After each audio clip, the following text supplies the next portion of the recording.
कोल्हापुरात पडला सोन्याचा पाऊस. सोनं गोळा करायला लाखोंची गर्दी. अचानक लोकांना जमिनीवर, घराच्या अंगणात, अगदी छपरांवर सुद्धा सोन्याची नाणी सापडू लागली आहेत. सुरुवातीला कुणालाच विश्वास बसत नव्हता, पण जेव्हा बातमी गावाबाहेर पोहोचली तेव्हा हजारो लोक या गावाकडे धावत येऊ लागले. नेमकं काय घडतं या गावात? कोल्हापूर जिल्ह्यातील कसबा बीड हे शांत आणि साधं गाव अचानक चर्चेच्या केंद्रस्थानी आलं. गावात रोजच्या प्रमाणे सगळं सुरू होतं, पण काही दिवसांपूर्वी काही गावकऱ्यांना त्यांच्या घराजवळ छोट्या आकाराची धातूची नाणी दिसू लागली. सुरुवातीला ती साधी जुनी नाणी असावीत असं वाटलं, पण जेव्हा ती तपासली गेली तेव्हा ती नाणी सोन्याची असल्याचं सांगितलं जाऊ लागलं. एवढंच नाही तर एका व्यक्तीला 1-2 नाही तर तब्बल 11 सुवर्ण मुद्रा सापडल्याचा दावा करण्यात आला. हे ऐकून लोक अक्षरशः हादरले. हळूहळू ही बातमी गावभर पसरली, मग शेजारच्या गावात पोहोचली आणि काही तासातच सोशल मीडियावर कोल्हापुरात सोन्याचा पाऊस अशी चर्चा सुरू झाली. अनेक लोक मोबाईल घेऊन गावात पोहोचू लागले, काही लोक शेतात शोध घेऊ लागले, काही लोक रस्त्याच्या कडेला माती चाळू लागले. परिस्थिती अशी झाली की गावात अचानक अनोळखी लोकांची गर्दी वाढू लागली. प्रत्येकाच्या मनात एकच आशा होती, कदाचित मलाही एखादं सोन्याचं नाणं सापडेल. या सगळ्या गोंधळात एक गोष्ट लोकांना सर्वाधिक घाबरवत होती, कारण गावातील काही लोक सांगत होते की ही नाणी अचानक पावसानंतर दिसतात. विशेषतः मृग नक्षत्र किंवा रोहिणीच्या पावसानंतर जमिनीवर सोन्यासारखी चमकणारी नाणी दिसू लागतात, असा दावा काही गावकऱ्यांनी केला. त्यामुळे लोकांमध्ये वेगवेगळ्या चर्चा सुरू झाल्या. काहींनी याला दैवी चमत्कार म्हटलं, तर काहींनी यामागे गूढ शक्ती असल्याचं सांगायला सुरुवात केली. एवढ्यावरच गोष्ट थांबली नाही. गावातील काही वृद्ध लोकांनी जुन्या कथा सांगायला सुरुवात केली. त्यांच्या मते हे गाव पूर्वीपासून वेगळं मानलं जात होतं. काही लोक म्हणाले या गावाला पूर्वी सोन्याचं बीड असेही म्हटलं जायचं, कारण जुन्या काळापासून इथे अशा नाण्यांच्या चर्चा होत आल्या आहेत. अनेक वर्षांपूर्वीही काही लोकांना इथे प्राचीन नाणी सापडल्याचं सांगितलं जात होतं, पण त्यावेळी सोशल मीडिया नव्हता, त्यामुळे ही गोष्ट गावापुरतीच मर्यादित राहिली होती. गावात आलेल्या काही लोकांनी तर वेगवेगळे धक्कादायक दावे करायला सुरुवात केली. कोणीतरी सांगितलं की त्यांना घराच्या छपरावर नाणं सापडलं. दुसऱ्याने सांगितलं की जनावरांच्या खुराड्यात सोन्याचा तुकडा मिळाला. तर एका वृद्ध महिलेनं दावा केला की तिला पाटाच्या पाण्यात एक प्राचीन मुद्रा दिसली होती. त्या नाण्यावर काही विचित्र अक्षर आणि कमळासारखी नक्षी होती असेही सांगितलं गेलं. त्यामुळे लोकांची उत्सुकता आणखी वाढत गेली. जसजशी चर्चा वाढत गेली तसतसं गावातलं वातावरण पूर्णपणे बदलायला लागलं.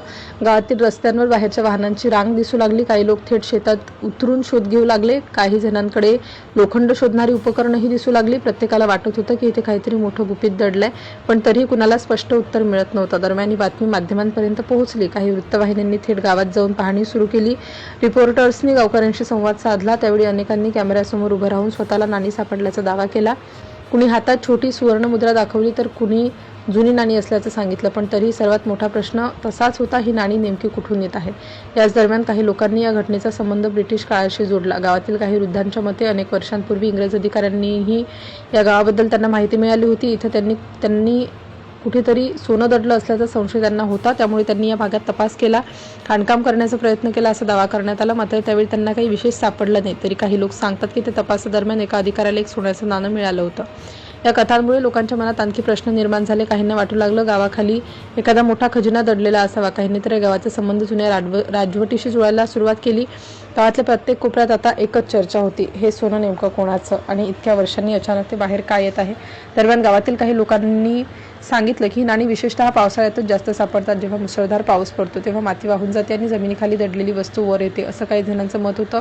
पण अनेकांना हा साधा योगायोग वाटत नव्हता, कारण काही लोकांना नाणी घराच्या अंगणात तर काहींना छपराजवळ मिळाल्याचं सांगितलं जात होतं. हळूहळू या घटनेने इतकी मोठी चर्चा निर्माण केली की काही स्थानिक संशोधक आणि इतिहास अभ्यासकही पुढे आले. त्यांनी गावाचा इतिहास तपासायला सुरुवात केली. जुन्या कागदपत्रांचा अभ्यास करण्यात आला. परिसरातील काही ऐतिहासिक पुरावे पाहण्यात आले आणि त्यानंतर या कथेमागचं एक वेगळंच वास्तव समोर येऊ लागलं. संशोधकांनी सांगितलं की कसबा बीड या भागाला खूप जुना ऐतिहासिक वारसा आहे. प्राचीन काळात हा भाग महत्त्वाचा मानला जात होता. काही इतिहास अभ्यासकांच्या मते 11व्या शतकात या परिसरात शिलाहार वंशाच्या राजांचा प्रभाव होता. त्या काळात या भागात लष्करी हालचाली होत असत, त्यामुळे इथे सैनिकांची वसाहत किंवा लष्करी शिबिर असण्याची शक्यता व्यक्त करण्यात आली. इतिहास अभ्यासकांनी आणखी एक महत्त्वाची गोष्ट सांगितली. त्यांच्या मते या भागात पूर्वी टांकसाळ म्हणजे नाणी तयार करण्याचं ठिकाण असण्याची शक्यता आहे, कारण गेल्या काही वर्षात इथून अनेक प्राचीन सुवर्णमुद्रा आणि ऐतिहासिक वस्तू सापडल्या आहेत. काही शेतांमध्ये वीरगड सुद्धा सापडले आहेत, जे जुन्या युद्धांच्या आठवणी सांगतात.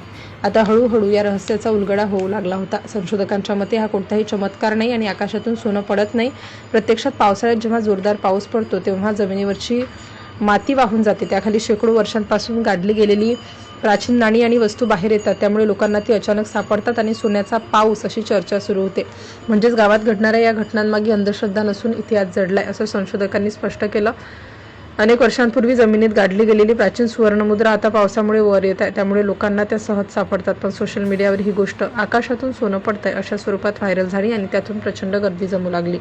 आजही कसबा बेळगावात या घटनेची चर्चा सुरू आहे. काही लोक अजूनही याला देवाची कृपा मानतात, तर काही लोक इतिहासाच्या दृष्टीने या घटनेकडे पाहतात. मात्र एक गोष्ट निश्चित आहे, या गावाने संपूर्ण महाराष्ट्राचं लक्ष वेधून घेतलंय आणि आता अनेकांना वाटतंय की जर इथे योग्य पद्धतीने पुरातत्व संशोधन आणि उत्खनन झालं तर या जमिनीखाली आणखी मोठं ऐतिहासिक रहस्य दडलं असू शकतं.